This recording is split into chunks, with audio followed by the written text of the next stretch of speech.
Hi guys, welcome back. Scatlink here, we're off for more Pokemon Go. Of course, as soon as I make a video saying that, oh, I haven't been paying attention to the rumours, I've only seen images and stuff, as well as, not been keeping up on Pokemon Go and not much has actually happened on Pokemon Go.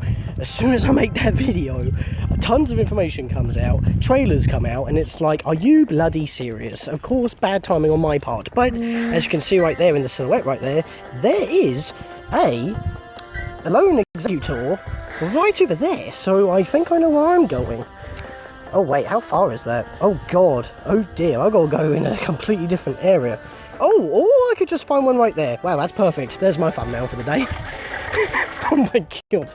Yes, Alolan forms are here. So hello to Alola of this, and I need to make sure I catch this because I have not got an Alolan Executor before, so this is good for getting it on camera and whatnot.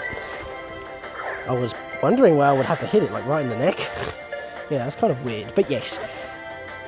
Games have been announced. We know that some cool Pokemon games, which is going to be Gen 8, is coming out next year. We don't know what they are though. And we also know that this November we're getting pseudo remakes, like a soft reboot or maybe a casual version of the core Pokemon games.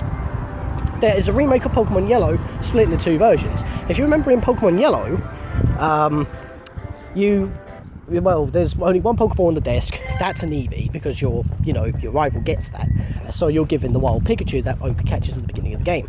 So essentially, what they've done is split those games into two, so that instead of for the people who play Pokemon Go, because it's Pokemon Go centric. Hello, Pokemon Let's Go. It's kind of in the title. But yeah, it's like, you choose the Pokemon Let's Go Pikachu for Pikachu, and you choose Pokemon Let's Go Eevee for Eevee. And they do have functionality with Pokemon Go. You can take your Gen 1 Pokemon out of Pokemon Go and into Pokemon Let's Go. And there are traditional battles. It's Kanto, where you got the badges, you got the gyms, everything like that. But the wild Pokemon is handled differently. Similar to how it is in Pokemon Go here, Pokemon do not appear randomly while walking in tall grass. They actually are there, and you have to physically walk into them, or in this case tap them, to get into a battle. But there's not an actual proper battle. It's like this. Basically, you don't battle them, you just catch them like this, and there you go. So, yeah, and obviously when we catch Pokemon, I'm trying to do a bloody demonstration here, Geodude. Work with me, please. Thanks. Stop it. It ran. But yeah, the problem there was that if it ran, as you saw there, I got pity experience. But if I caught it, I would have got normal experience. I think I know how the experience is going to be handled in that particular Pokemon game. And the reason being is because there is actually proper battles in the game. You actually see in the trailer that you do see battles with trainers with the traditional 4 moves per Pokemon, HP bars, and the usual, traditional Pokemon battling. There's not any other way I can say that. But where does the experience go? I think that the experience goes to the Pokemon in the lead, because that would make sense, because that's the Pokemon you're leading with for battles, and you would still get battles traditionally by battling.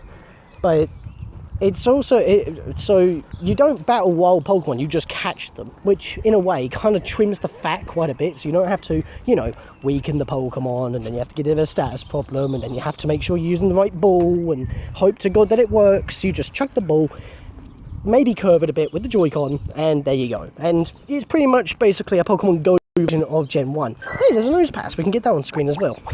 Perfect. This video is going really well already. So, other than the Geodude being a prick. But you get what I mean. So, let's catch this guy with a great ball. I was about to chuck the ball there. There we go. Boop. I was trying to move there. Didn't want to move. But yeah, so I think that's how experience is going to be handled.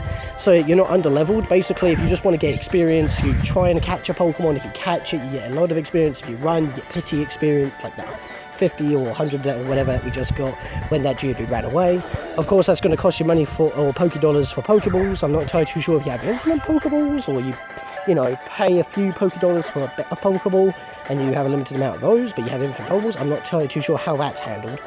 But then again, I've seen marts in that game as well, so, because you can see them in the trailer, like how it is in, Gen 1, Pokemon Yellow, where you have the Pokestop, not the Pokestop, the Pokecenter, and the mart. So it's basically a Pokemon Gen 1 remake, tailored for the Pokemon Go casual audience. And of course, next year we'll be getting the core Pokemon game, and they don't have to cater towards those casual audiences because they've already got their own game to do it. So if the hardcore Pokemon fans want to try something different, they can try the remake, but they don't have to. And of course, as I said, it's got interactivity with Pokemon Go. It's kind of like Pokemon Go, in this case with Pokemon Let's Go, it's kind of like the Pokemon Bank for generations 5, 6, 7 and 8. Because, you know, Pokemon Bank's going to work with all gens onwards. So you can transfer Pokemon. Considering that you can catch Pokemon on this and then bring it to the main core, their casual core game. I'm saying that casual in terms like it trims the fat of the wild battle so you can catch all the Pokemon you want.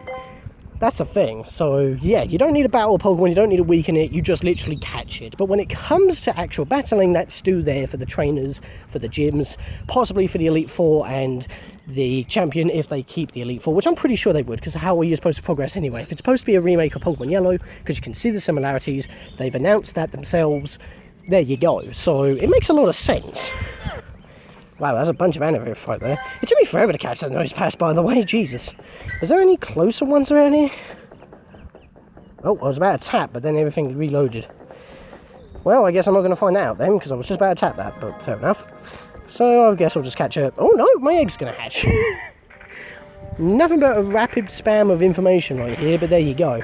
Didn't expect to make another video of this so soon, but that's what happens. I'm a bit late on covering a certain event, and then they announce other stuff during the event, and another event during an event. So now we've got Alolan Pokemon showing up during a rock/fossil-based event. What? It doesn't even enter June 5th, so it's like, it doesn't make much sense to me. So, well, I got a slack off anyway, so whoopee-doo. So I think I've still got, excuse me, I tapped Pokemon. I think I've still got an egg incubator to use, so let's go set that up quickly. There we are. I didn't see how many uses it had because my face cam was in the way, but there we go. Don't matter. But yeah, that's really all I needed to talk about, really. I mean, we've already seen and caught an Alolan Executor.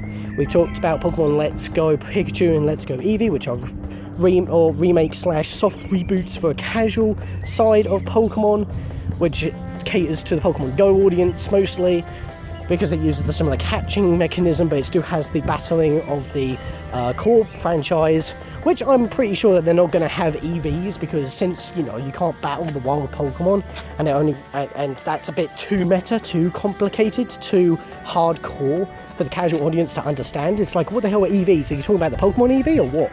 So, because that's like really technical, so I'm guessing that's going to be eliminated. So stats are only randomized when you catch the Pokemon, like IVs, for shiny Pokemon as well, but EVs will be completely wiped. The fat on catching Pokemon has been completely trimmed to what it is like in this game, Pokemon Go. It has functionality with Pokemon Go, so like if I caught a normal Executor on here, I could transfer it, and its CP will probably be converted into an actual battle level from 1 to 100, like the standard core Pokemon games. You have 4 moves, you have PP, you have HP, you do the usual battles and stuff. I don't know about status problems, they'll probably be gone, so all those like stat lowering, like growl and stuff like that, they'll probably be abolished, so you just do clean damage. So it may be, like I said, a streamlined version of a remake of Pokemon, yeah, as I've said. So, because, you know, when you battle one here, you don't really have moves like growl and tail weapon. If you do, they do damage instead of, you know, lowering the Pokemon's attack and defense and whatnot. Because there's not like 5 different stats, there's not even speed, you just tap and there you go. So like I said, it trims the fat quite a bit. And I know that I've just been walking around catching whatever I'm finding, but I'm not actually finding a lot of Pokemon here at the moment. But this is a perfect way to, like, you know, play a game, show off the latest update, which was, you know, Alolan Executor, and talk about everything related, which is like Pokemon Go and all that, and Pokemon Let's Go. So yeah, that was actually quite a substantial update, and I'm a bit of a motor mouth right now, so I think I'm going to end it off here. So oh, you can see me now because I'm not in the shade anymore, because it is a dismal looking day. But yeah, so in the next episode, guys, as I said before in the last episode, we're going to be covering, if it happens, PvP, trading. Maybe that's how you do it, through the Switch. Who knows? Probably. But, you know, with all that, see you guys next time for whatever we cover next, and any other updates that happen on here as well, and anything else on the channel. See you guys then.